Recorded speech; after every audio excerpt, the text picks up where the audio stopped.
মুক্তির পথ কি শুধু গেরুয়া বসনে বা সন্ন্যাসী সীমাবদ্ধ? সংসারের হাজারো দায়িত্বের ভারের নিচে চাপা পড়ে কি আধ্যাত্মিক মুক্তি অর্জন করা আমাদের সাধ্যের বাইরে? এই প্রশ্নটি বহু বছর ধরে আমাদের মনকে আলোড়িত করেছে। নমস্কার, কৃষ্ণা টক্স বাংলা চ্যানেলে আপনাদের স্বাগত। আজকের ভাবনা, সংসার ত্যাগ না করে মুক্তি। আসলে আধ্যাত্মিক মুক্তি কোনো ভৌগোলিক বা বাহ্যিক স্থান পরিবর্তন নয়, এটি হলো মানসিক অবস্থার আমূল পরিবর্তন।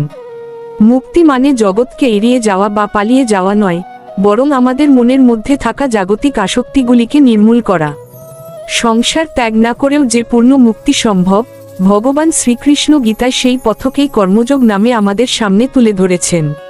মুক্তি মানে আসক্তি ত্যাগ, সংসারকে আলিঙ্গন।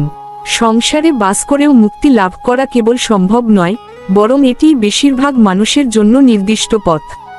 এই পথের মূল ভিত্তি হল কর্মফলের প্রতি আমাদের মানসিকতা পরিবর্তন। জীবনের কর্মফল দুভাবে আমাদের বন্ধন তৈরি করে। প্রথমত, ফলের প্রতি প্রত্যাশা। আপনি যখন কোনো কাজ করেন এবং ফলাফলের প্রতি অতিরিক্ত প্রত্যাশা রাখেন, তখন সেই প্রত্যাশা পূর্ণ না হলে দুঃখ পান। এই সুখ দুঃখের চক্রই হল বন্ধন। দ্বিতীয়ত, কর্তৃত্বের অহংকার। আমরা মনে করি, আমিই সব করছি, আমার দ্বারাই সব হয়েছে। এই আমি এবং আমার ভাব আমাদের আত্মা থেকে বিচ্ছিন্ন করে অহংকারে আবদ্ধ করে। এই অহংকার এবং আসক্তি ত্যাগী মুক্তির মূল চাবিকাঠি। মনে রাখবেন, আপনি ভগবানের সেবায় নিযুক্ত একটি যন্ত্র মাত্র। এই আত্মসমর্পণের মনোভাবই বন্ধন শিথিল করে। এই প্রসঙ্গে ভগবান শ্রীকৃষ্ণ গীতায় স্পষ্টভাবে নির্দেশ দিয়েছেন, যেখানে তিনি কর্মের প্রয়োজনীয়তা তুলে ধরেন। নিয়তং কুরু কর্ম তং কর্ম যেও হি অকর্মণ, শরীরযাত্রা অপি চতে ন প্রসিদ্ধাদ অকর্মণ। শ্রীমদ্ভগবদ্গীতার 3য় অধ্যায়ের 8 নং শ্লোক। অর্থাৎ, তুমি তোমার নির্দিষ্ট কর্তব্য কর্ম করো, কারণ কর্ম না করার চেয়ে কর্ম করাই শ্রেয়। কর্ম না করলে তোমার শরীরের রক্ষণাবেক্ষণও সম্ভব হবে না। সুতরাং কর্ম বা সংসার ত্যাগ করার দরকার নেই। সংসারকে বরং যোগ বা ভক্তির একটি ক্ষেত্র হিসেবে ব্যবহার করুন। আপনার পরিবার, চাকরি, দায়িত্ব, এগুলি সবই আপনার কর্মক্ষেত্র।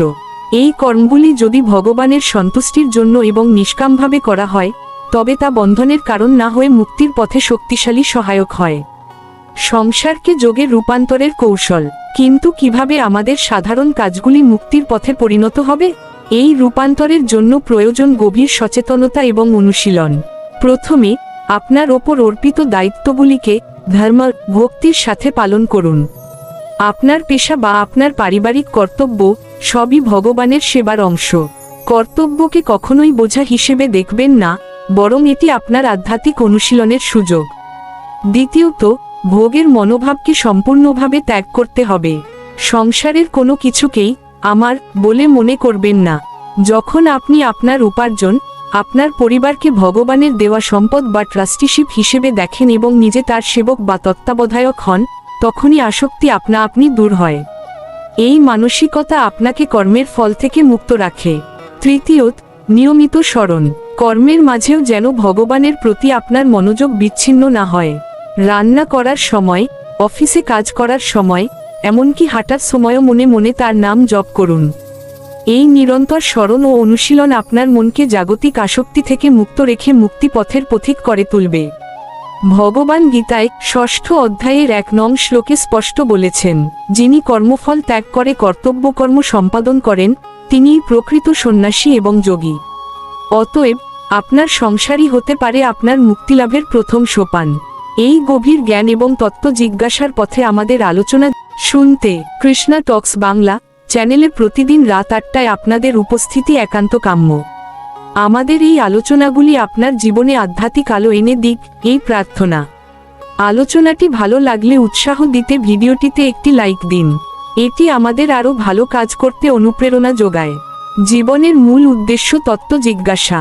তাই আপনার মনে জমে থাকা যে কোনো প্রশ্ন বা কৌতূহল কমেন্ট বক্সে জানাতে দ্বিধা করবেন না। আপনার একটি জিজ্ঞাসা আরও অনেককে আলোকিত করতে পারে। এই সত্যের আলো যেন সবার কাছে পৌঁছায়, তাই চ্যানেলটি সাবস্ক্রাইব করুন এবং আপনার প্রিয়জনদের সাথে শেয়ার করুন। সকলের জীবন ভরে উঠুক কৃষ্ণ ভাবনায়। আপনাদের সকলের হৃদয়ের শান্তি ও মঙ্গল কামনা করে আজকের এই আলোচনা নিবেদন করলেন শ্রী মিলন দেবনাথ। হরে কৃষ্ণ।